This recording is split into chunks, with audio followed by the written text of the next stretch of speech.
Imperial Commander Drek paced the command deck of the Haelor Dreadnought **, Sovereign Might **, his four clawed hands clasped behind his back.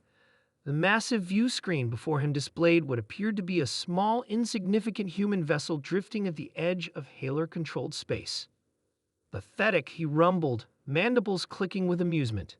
That humans send a lone ship into our territory. Scan it again.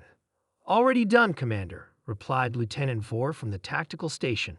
It appears to be a light cruiser class, minimal weapons signature, possibly a scout or diplomatic vessel that strayed too far. Drek's compound eyes narrowed. The Haelor Empire had conquered 12 systems in the past solar cycle alone. Humans were newcomers to the galactic stage, technologically inferior and vastly outnumbered.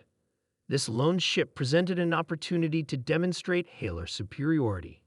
Open a communication channel, ordered Drek. Let us educate these primates on the consequences of trespassing. Across space, aboard the human vessel Phantom **, Captain Thomas Reed watched the massive Haelor dreadnought with calculated calm. His ship, appearing small and vulnerable on external scans, was anything but. They're hailing us, Captain, reported Communications Officer Jack Wilson. Reed nodded. Put it through. The imposing visage of Commander Drek filled the main screen. Human vessel, you have violated Haelor sovereign territory. Your ship is now property of the Empire. Surrender or be destroyed. Reed maintained a neutral expression. Commander, we appear to have drifted off course. We meant no offense to the mighty Haelor Empire. Perhaps we could discuss. There is nothing to discuss, interrupted Drek.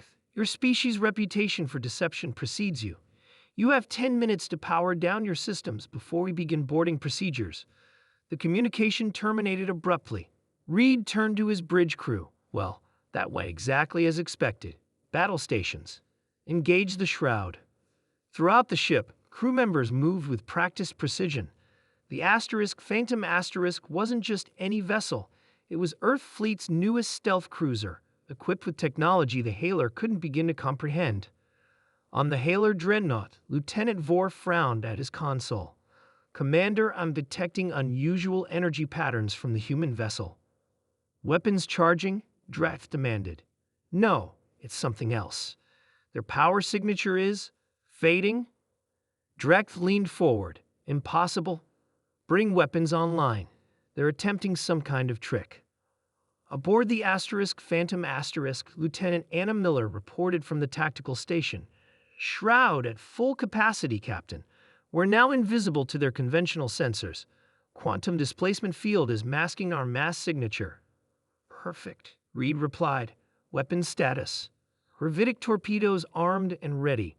Pulse cannons charged. Reed smiled slightly. Let's show the Haelor Empire why you don't judge a book by its cover. Execute attack pattern Omega-3. On the Haelor vessel, panic was spreading across the command deck. Commander, the human ship has vanished from our sensors, exclaimed Vore. That's impossible, Drek snarled. Nothing can.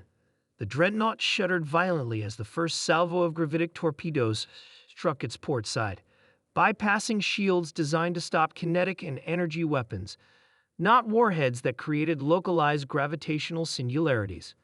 We're being attacked, shouted Vore. Port stabilizers critically damaged. Weapons array offline. Return fire. Drek commanded. Where are they attacking from? I can't locate them on sensors. It's like they're not even there. The Phantom * circled the massive dreadnought like a predator, strategically targeting propulsion systems and weapons arrays while remaining completely invisible to Haelor sensors. Within the Phantom's * bridge, Reed observed the confusion on the enemy vessel with satisfaction. Open a channel to the dreadnought, he ordered. When Drek's face appeared on screen again, the Haelor commander's mandibles were twitching with rage. Perhaps, Reed suggested calmly, the Haelor Empire should reconsider its assessment of human technology. This is some form of trickery, Drek hissed. You cannot defeat a Haelor dreadnought with a cruiser. And yet, here we are, Reed replied.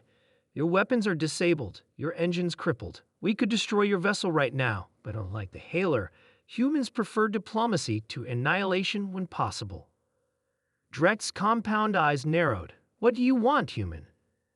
An immediate cessation of Haelor expansion into sectors bordering human space, and the beginning of proper diplomatic relations. The Empire does not negotiate with inferior species. Reed sighed. Then I suppose we'll have to continue this demonstration. Another series of impacts rocked the Haelor vessel as the Phantom targeted secondary systems. Commander, Vor cried out, life support failing on decks 3 through 7. We can't track their attack vectors. Dreft's mandibles clicked in agitation. His career, possibly his life, would end if he lost a dreadnought to a single human vessel. More importantly, if this stealth technology was deployed across the human fleet.